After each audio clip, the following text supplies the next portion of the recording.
তুমি মাছ করার গরম তেলে ভাজি লইতেছি লবণ হলুদ মাখি, এরপরে কড়া করে ভাজিম আর কি। এটা হচ্ছে কি মাছ, রুই মাছ না মিরকা মাছ জানি, সঠিক কথা হয় না।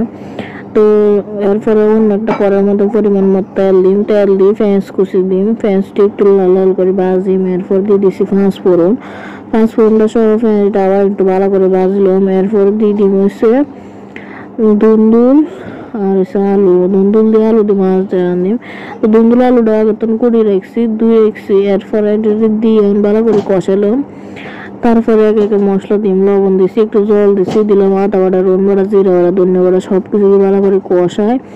এরপরে হলদি গুঁড়ো মরিচের গুঁড়ো দিছি শেষের দিকে, দিয়ে ভালো করে আবারও কষাতে থাম।